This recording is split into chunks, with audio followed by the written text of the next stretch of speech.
Assalamu alaikum wa rahmatullahi wa barakatuh mes chers frères et sœurs. Aujourd'hui, Inch'Allah, nous allons continuer notre série sur la paix intérieure.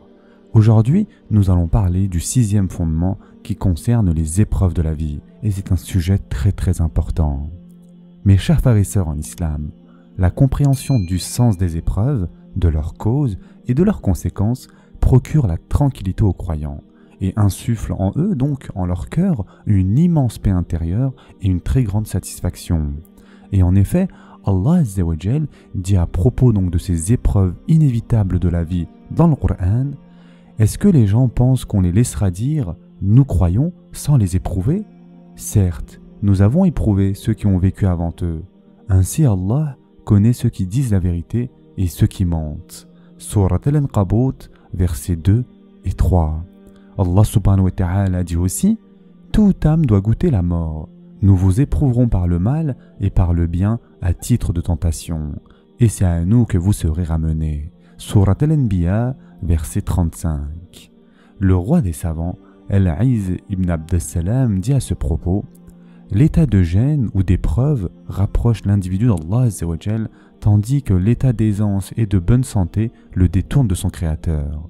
Et ensuite il récita ce verset dans lequel Allah Azza wa Jal dit: et quand le malheur touche l'homme, il fait appel à nous, couché sur le côté, assis ou debout. Puis quand nous le délivrons de son malheur, il s'en va, comme s'il ne nous avait point imploré pour un mal qui l'a touché.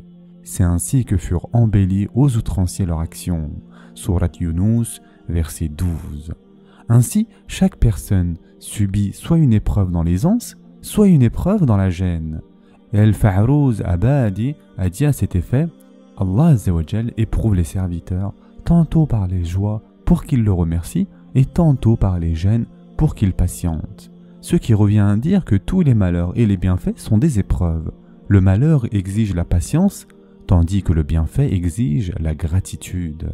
Et ce, pour pouvoir distinguer donc entre les vertueux et les menteurs, les constants et les sceptiques. Encore une fois, le roi des savants, Al-Aïz ibn Abdessalam, a dit: les pauvres et les faibles sont les élus et les partisans des prophètes.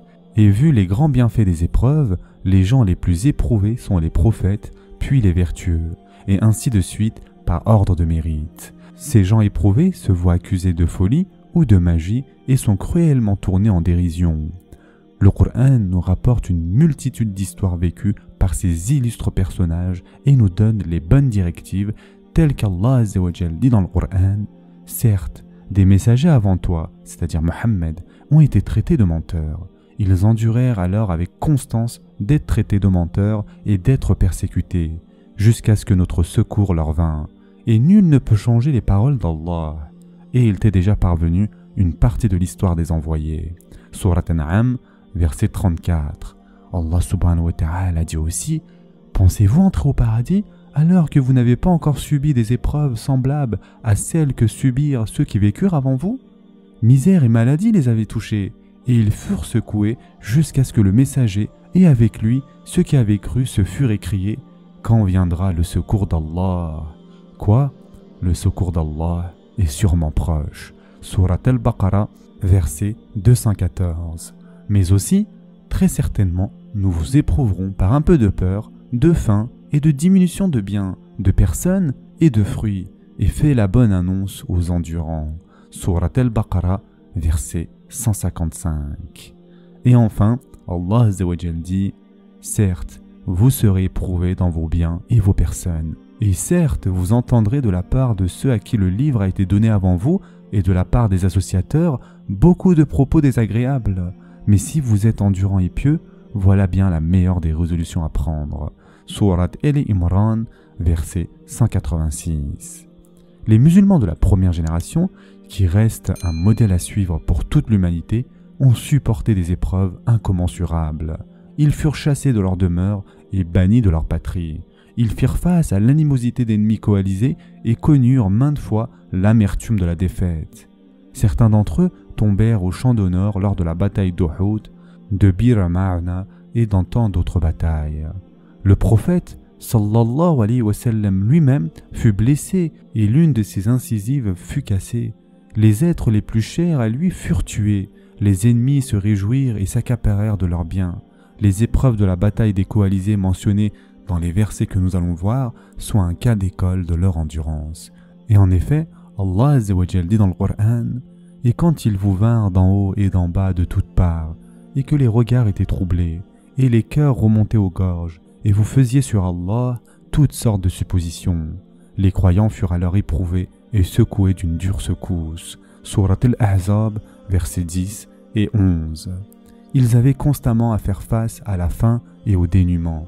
Il leur arrivait souvent de serrer des pierres contre leur ventre pour atténuer l'ardeur de la faim qui les tenaillait. Le chef de tous les humains, le prophète sallallahu alayhi wa sallam, n'a jamais eu plus d'un repas dans la même journée. Il supporta la méchanceté des hypocrites qui poussèrent leur ignominie jusqu'au point d'accuser son épouse d'adultère. En plus de cela, il eut maille à partir avec quelques farouches imposteurs tels que Musaylima, tout comme il endura beaucoup de souffrances, lui et ses compagnons, durant la bataille de Tabouk. À la mort de cet illustre prophète, sallallahu alayhi wa sallam, l'on retrouva son bouclier mis en gage chez un commerçant juif contre quelques poignées d'orge.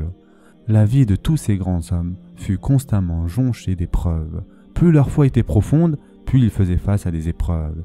Il est même rapporté que certains pieux préférèrent endurer d'être coupés en deux par une scie plutôt que d'abandonner leur foi. Le prophète sallallahu alayhi wa sallam illustre ces réalités en ces mots. Telle une plante que le vent ne cesse d'incliner, le croyant est toujours éprouvé. Et ce hadith a été rapporté par Bukhari et Muslim.